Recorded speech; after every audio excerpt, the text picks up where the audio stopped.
Oi pessoal, estamos aqui em mais uma videoaula, nesse momento de quarentena.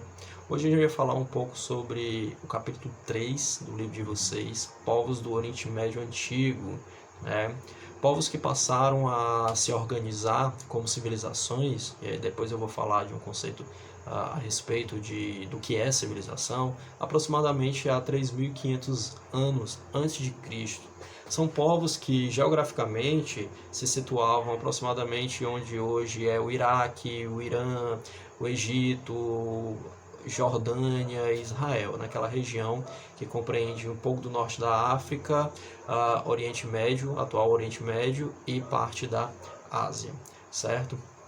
Esses povos passaram a existir justamente pela presença de rios importantíssimos nessa região, que foram, por exemplo, o Rio Nilo, que é base da civilização egípcia, e os rios Tigre e Eufrates, que é base da civilização mesopotâmica, certo? Tanto é que esta região, como um todo, também é conhecida como Crescente Fértil, justamente porque o que vai possibilitar com que esses povos passem a existir e a se complexificar de tal maneira enquanto sociedade é justamente a presença dos rios e a possibilidade de poder plantar e criar animais. A Revolução Agrícola foi importantíssima para que esses seres humanos que antes migravam de um local para outros, os famosos nômades, caçadores e coletores, pudessem se sedentarizar, permanecer em um determinado local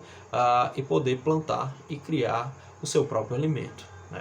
No entanto, havia uma série de condições que de alguma forma dificultava a sobrevivência dessas pessoas por um período muito longo do tempo. Por exemplo, a gente poderia ter períodos de enchente dos rios que acabavam com as plantações, períodos de seca. Então esses seres humanos em comunidade passaram a se organizar de tal maneira que pensaram e se colocaram com a necessidade de dominar a natureza a seu favor, facilitando com que houvesse possibilidade de sobrevivência o ano inteiro. Então, o que vai unir essas pessoas numa sociedade que vai se complexificando, já dizia o historiador Jaime Pinsky, da qual me baseio aqui, é justamente a necessidade de sobreviver. Então passaram a construir diques para impedir enchente, passaram a criar canais de irrigação para poder ter plantação o ano inteiro e poder alimentar e dar água para os animais o ano inteiro. Então passaram a se utilizar de técnicas tão complexas que foram dominando a natureza a seu favor de tal maneira que permitiu que eles conseguissem se constituírem enquanto sociedade cada vez mais complexa, certo? É a partir desse momento que nós temos o maior armazenamento de alimentos e com o maior armazenamento de alimentos nós também temos os famosos excedentes. O armazenamento de alimentos possibilita, por exemplo, a necessidade da criação de uma escrita. Uma das primeiras formas de escrita nesse momento vai ser criada na civilização suméria, na Mesopotâmia, a chamada escrita cuneiforme. A gente vai falar melhor sobre isso.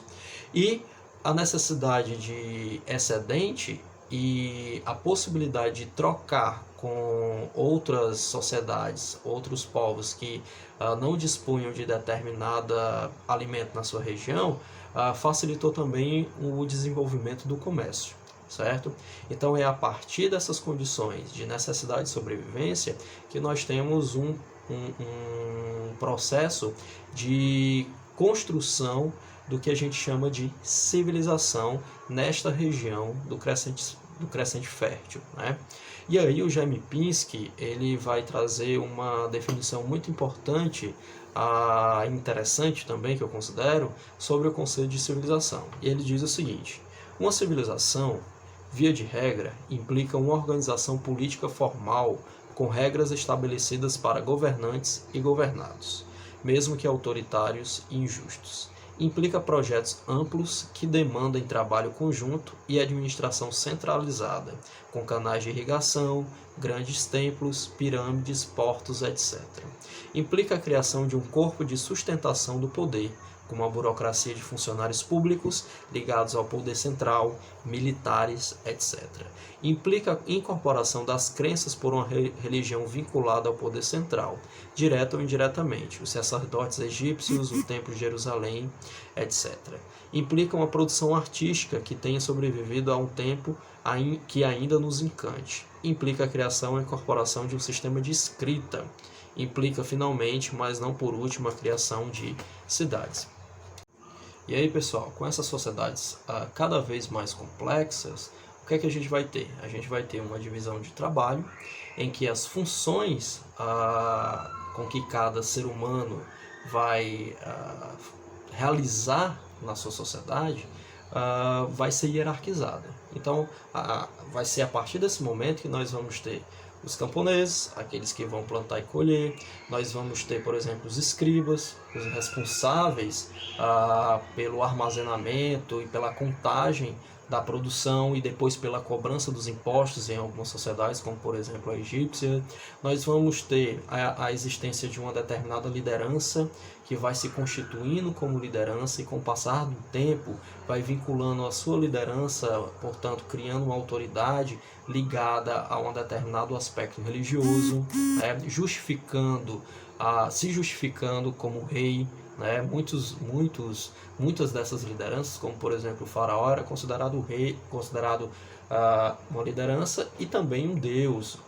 Na Mesopotâmia existia a ideia da proximidade com Deus, Então essas lideranças também vão se justificando desta maneira para se diferenciar do restante da população.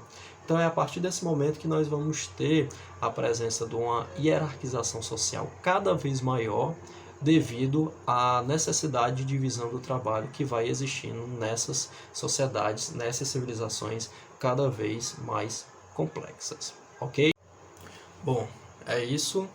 Até o próximo vídeo. A gente vai dar continuidade ao mesmo capítulo, falando agora especificamente sobre a Mesopotâmia e as civilizações que se constituíram e foram de alguma maneira destaque naquela região. Obrigado, até mais.